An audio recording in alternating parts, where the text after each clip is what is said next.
Hello everyone, welcome back to my channel. This is me and my Mustang, which cost me throughout the last 2 years $100 billion. Anyway, welcome back to the channel. I got my alternator in. I'll show you what all that looks like. This is our new kitty cat, Stacy. She's a little kitty, she's sweet. Alright, welcome everybody back to the crazy channel. Got my alternator in. Haven't even unboxed it yet. Here it is. We're going to open that. And since my birthday's coming up, you didn't see that. It's a CarQuest, of course, Advanced Auto brand. Like I say, I bought the Advanced Auto brand because if I'm out on vacation on the car and it goes out, I can just go replace it for free. I mean, you've seen how easy it is to change these things out. They are very easy. So you can change them right on the side of the road. I've done that before back in the 90s when I first had the car. I remember the first alternator that ever went out on me. I drove it about 4 or 5 miles with the alternator going out, and it finally killed the battery. Stop. We have factory trained ASE certified technicians who are waiting to help. Got to see if we can figure out how to get that. I don't know if you see, it came with a new pigtail. I did not know that, and that pigtail appears to be different than the one I bought for it. Alright, here's something very interesting.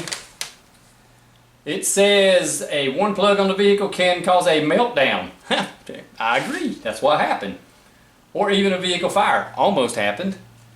As a permanent fix, a new vehicle harness is an integrated part of your replacement alternator. Show you this. It comes with its own heat shrink tubes. It is a built-in clip, so I wasted $12 on a clip. For sale, I have a brand new pigtail. AdvancedAutoparts.com did not tell me anything about the plug being built into the alternator. It said nothing about it on the website that I saw anywhere. I might go back and look at that.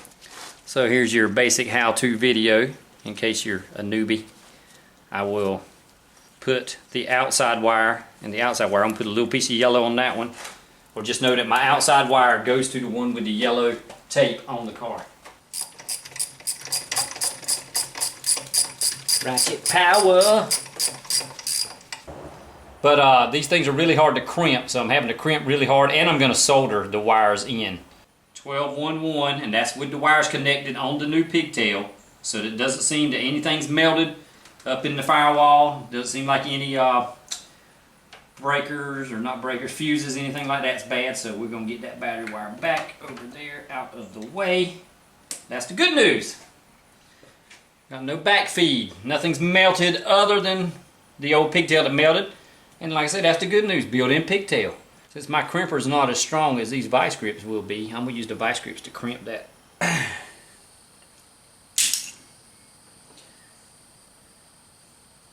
Alright, they're crimped.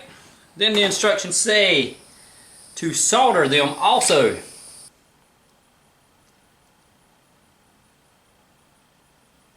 I just need a hair dryer to shrink the heat shrink down. Oh, thanks, Screen Man.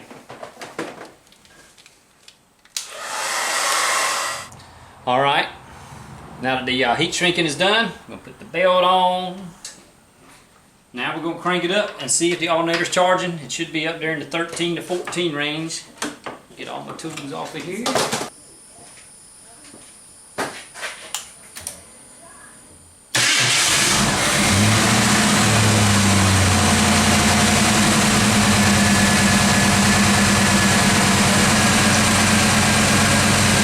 Alright, it was showing 12-1. 14 volts dead even. So it appears to be charging. I'm going to go out and ride. See what I get. 13.8 is what it's averaging.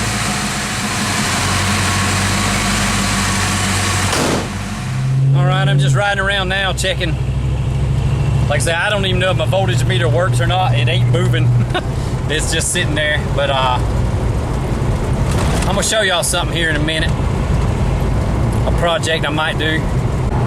All right, guys. If you ever been to Foxtoberfest or Mustang Week, Fox Body Cruises, some of the big fox meets, you know the 4-eyes are the rare ones nowadays. I thought I was rare, but no lie, 1 mile, this is exactly 1 mile from my house. I'll show you something. Look at that, look at that. 4-eyed, that's an 86 GT. I've got a video of him up. I interviewed him. You can go back and look for that. It's basically a bone stock car with a fancy hood.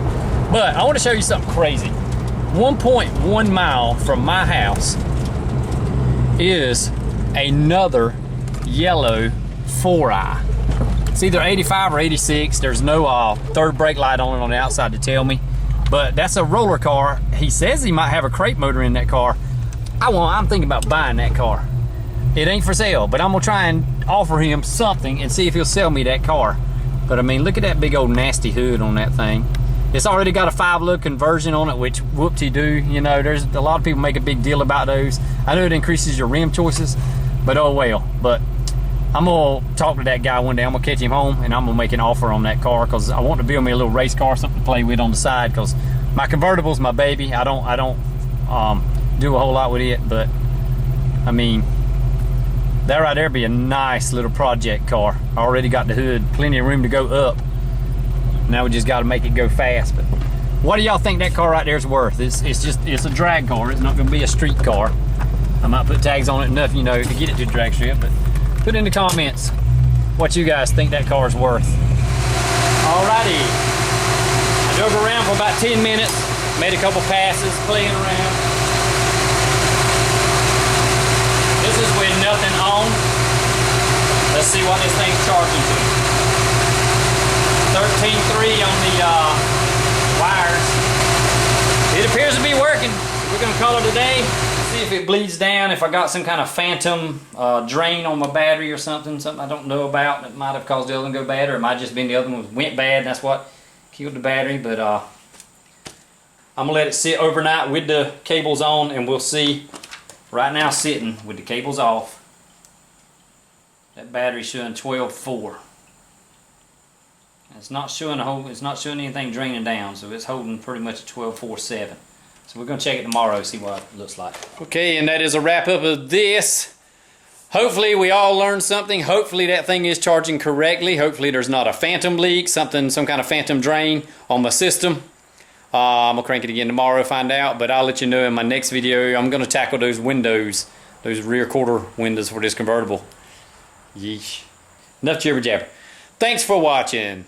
Thanks for subscribing. I tell you what, I'll give you the pigtail. If you come up to me at Mustang Week, I will give you either the pigtail or whatever I've got in the car. I'll give you something free if you say, hey, I'm one of your subscribers. First one to do it. The first one that does it at Mustang Week or Foxtoberfest. I do plan on being there this year.